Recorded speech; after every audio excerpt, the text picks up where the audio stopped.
বলেছিলাম না, এত অবহেলা করো না। কখন হারিয়ে ফেলবে আমায় নিজেও জানতে পারবে না। অনেক অপেক্ষা করেছে তোমার, কিন্তু তোমার অবহেলা কমেনি। ভালো থেকো, ভয় নেই। সম্পর্কের দোহাই দেব না, কোনো জোরও করব না। ইচ্ছে হলে SMS দিও, না হলে না দিও। তবে আগের মতো হয়তো আমাকে আর পাবে না।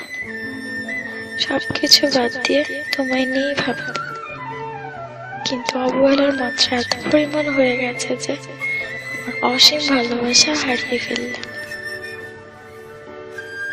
ভালো থেকো, বেশি খারাপ লাগলেই চলে যেতে পারো, আটকে রাখবো না। অবশ্য এখন আমার থাকা আর না থাকাতে তোমার কিচ্ছু যায় আসে না। তবে মনে রেখো, আমার এই চেঞ্জের জন্য তুমিই দায়ী। একটা দিনে 24 ঘন্টা, তার মাঝে তুমি প্রতিদিন আমায় 4 ঘন্টাও যদি সময় দিতে, আমার কষ্ট লাগতো না। আরে আমি তো 4 মিনিটেও খুশি থাকতাম, তাও তোমার কাছে ছিল না। ভালোবাসার মানুষটির কাছে সব থেকে ভালো লাগার মুহূর্ত কি জানো? যখন তার ভালোবাসার মানুষটি তার সাথে থাকে, কিংবা তাকে দূর থেকেও একটু সময় দেয়। আমি হয়তো নিজেকে অনেকটা পরিবর্তন করেছিলাম শুধু তোমার ভালোবাসার দিকে তাকিয়ে, কিন্তু সেই ভালোবাসা যে এত তাড়াতাড়ি কমে যাবে বুঝতে পারিনি। ঘন্টার পর ঘন্টা SMS কিংবা কল দিতে বলি না, সপ্তাহে কিংবা মাসে একবার দেখাও করতে চাই না।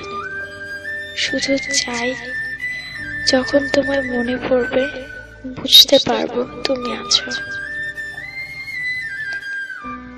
একটা কথা কি জানো, অবহেলার মাত্রাটা যখন বেড়ে যায় তখন ভালোবাসার ইচ্ছাটাও দিন দিন হারিয়ে যায়।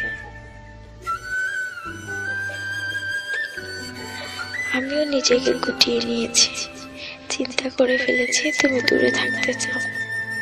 তবে আমি কেন জোর করব? তুমি আসার আগেও আমি একা ছিলাম, এখনো একা থাকতে পারবো। হয়তো মাঝে স্মৃতিগুলি একটু কষ্ট দিবে, এর বেশি কিছুই না। হয়তো অপেক্ষায় থাকবো, তুমিও একদিন বুঝতে পারবে ভালোবাসার মূল্য।